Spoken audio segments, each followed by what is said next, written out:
For the Phoenicians, the sea was not a barrier, it was a bridge. Their homeland was narrow and rocky, pressed between mountains and sea, with limited farmland and few inland riches. But where the earth gave little, the water gave much. They turned outward building ships, mastering currents, and reading stars. From small coastal harbors, they launched a vast maritime network that stretched across the eastern Mediterranean and beyond. Their ships sailed to Cyprus for copper, to Egypt for gold and papyrus, to the Aegean for pottery, and to North Africa and Iberia for silver and tin. These were not voyages of conquest. They were voyages of connection, linking cultures through commerce, language, and craft. Phoenician traders did not simply exchange goods. They transmitted symbols, rituals, and technologies. In every port, they left behind amphorae, beads, and scrolls, and sometimes ideas. Their economy became deeply maritime based on shipping, middleman trade, and coastal markets. Even their cities were built for this. Harbors shaped like crescent moons, warehouses near docks, and streets that flowed toward the sea like rivers of stone. Over time, Phoenician ships became symbols of movement, carrying not just cargo but culture. They brought cedar from Lebanon, purple-dyed cloth from Sidon, glass from Tyre, and art that bore the marks of Egypt, Mesopotamia, and beyond. In the ancient world, few civilizations were so defined by the sea. For the Phoenicians, the water was livelihood, identity, and destiny, the foundation on which their entire world floated. Phoenician ships were not just vessels, they were floating marketplaces, heavy with the most sought-after goods of the ancient world. From the harbors of Tyre and Sidon, they carried luxury exports that dazzled foreign courts and temples alike. At the heart of their trade was cedar wood, tall, straight, and fragrant, harvested from the mountains of Lebanon. Egyptian pharaohs demanded it for their temples and tombs. Mesopotamian kings used it in palaces and ships. It was strong, sacred, and almost impossible to get elsewhere. Alongside the timber came glassware, not the plain kind, but finely blown vessels in translucent blues and greens, shaped by Sidonian artisans who had mastered the craft. These glass goods were prized in palaces from Egypt to Anatolia. Perhaps most iconic were the purple-dyed textiles. Made using dye from crushed murex sea snails, Tyrian purple was labor-intensive and expensive. The color became a symbol of royalty and divinity, worn by emperors, priests, and elite warriors. The Phoenicians also traded ivory carvings, metal jewelry, fine bronze tools, and painted pottery, often adorned with hybrid motifs drawn from Egyptian, Mesopotamian, and Canaanite traditions. These weren't just goods, they were statements of status, used in rituals, banquets, and burial offerings. To carry the weight of their trade empire, the Phoenicians needed more than cargo, they needed craft. And nowhere was their genius more evident than in the design of their ships. Among their innovations was the bireme, a warship powered by 2 levels of oars. This design gave Phoenician ships speed, stability, and the ability to maneuver quickly in tight harbors or open seas. Their hulls were long and narrow, crafted from Lebanese cedar, sealed with pitch, and bound with ropes threaded through drilled planks, a technique that added both strength and flexibility. But building ships was only half the art. The other half was knowing how to sail them. The Phoenicians developed advanced navigation techniques long before compasses were invented. They followed the stars, memorized coastal landmarks, and understood wind patterns like few others in the ancient world. Their sailors mapped the shorelines of Cyprus, Crete, North Africa, and Iberia, possibly even reaching Britain's 10 mines. Their harbors were just as sophisticated. Tyre, for example, had dual harbors, one facing north, the other south, providing shelter and options regardless of wind direction. These ports included stone quays, dry docks, and even designated repair zones. The layout of the cities often revolved around maritime logistics. For the Phoenicians, shipbuilding and navigation weren't just technologies, they were arts. Each vessel was a reflection of their mastery of wood, wind, and water. And each journey they made extended not only their economy, but their presence, knowledge, and influence across the sea. From their narrow coastal homeland, the Phoenicians launched a network that touched nearly every corner of the ancient Mediterranean. Their ships became common sights in harbors from Egypt to Spain, and their merchants helped stitch together a world of trade, diplomacy, and cultural exchange. Sailing west from Tyre or Sidon, they reached Cyprus, where copper was abundant, and Anatolia, where silver and horses were traded. They moved through the Aegean, exchanging goods with the Greeks, and south to Egypt, where they had centuries-old commercial ties. Westward, they touched the shores of Crete, Sicily, and Sardinia, establishing outposts and buying influence. Farther still, they reached the Iberian Peninsula, drawn by silver and tin. And though still debated, ancient accounts, particularly from Greek and Roman sources, suggest that Phoenician ships may have reached Britain in search of Cornish tin, a crucial ingredient in bronze production. But not all trade was maritime. The Phoenicians forged overland partnerships with groups like the Arameans and inland Levantine communities. These routes funneled goods, including spices, textiles, and livestock, from Mesopotamia and Arabia toward the Mediterranean coast. At their height, Phoenician trade blended land and sea, mountains and harbors in a system as flexible as it was vast. They didn't conquer, they connected. Their power lay in routes, not borders, in access, not armies. And every trade route they opened became a bridge not just for goods, but for ideas, alphabets, and gods. From the Pillars of Hercules to the banks of the Nile, the Phoenicians mapped a world that moved one ship, one partner, and one harbor at a time.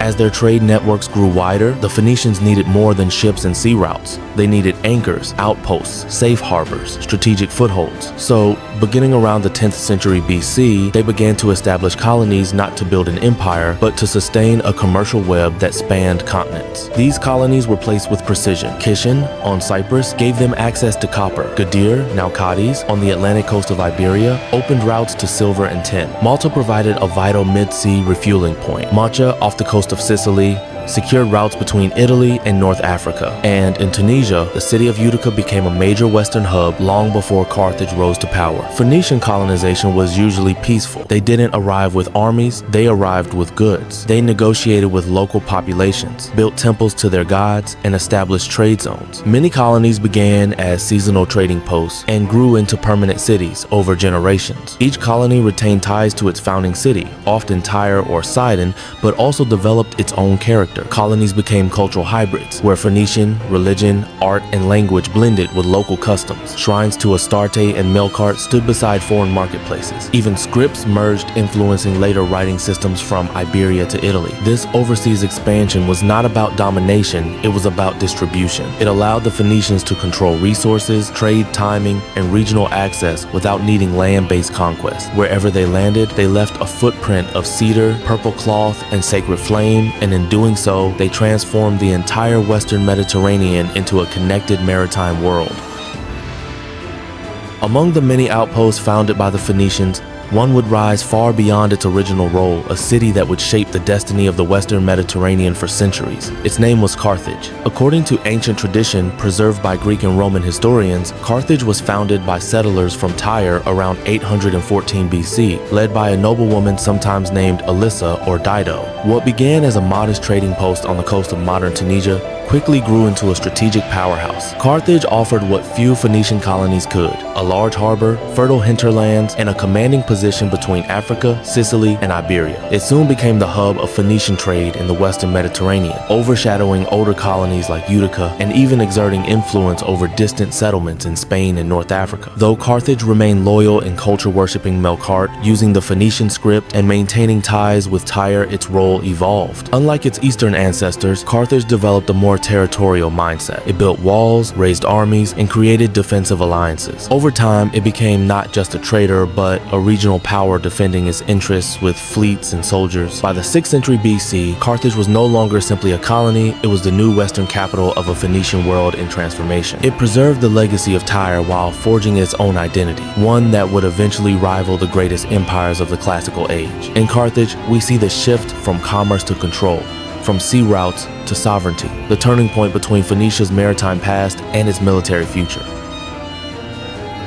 Behind the sales and markets of Phoenician commerce was something even more powerful: organization. The Phoenicians didn't build empires, but they built something just as enduring: networks held together by trust, structure, and shared knowledge. Their economy was based not on conquest or tribute, but on exchange and specialization. Coastal cities like Tyre and Sidon focused on high-value goods, glass, purple textiles, metalwork, while inland partners and colonies supplied raw materials and food. This balance allowed their system to run efficiently across long distances. To manage it all, the Phoenicians developed a remarkably advanced set of commercial tools. Their alphabet, created for simplicity and speed, was used in contracts, shipping manifests, and financial records. Inscriptions on tablets and amphora recorded prices, weights, and ownership, all standardized across cities and colonies. Merchant families and guilds formed the backbone of trade. These groups operated across generations, often maintaining contacts in multiple cities. Some became wealthy and influential, even advising kings or funding temple construction. Others handled daily exchange, counting coins, storing goods, and navigating port fees and taxes. Phoenician merchants also mastered diplomatic trade agreements. They negotiated safe passage,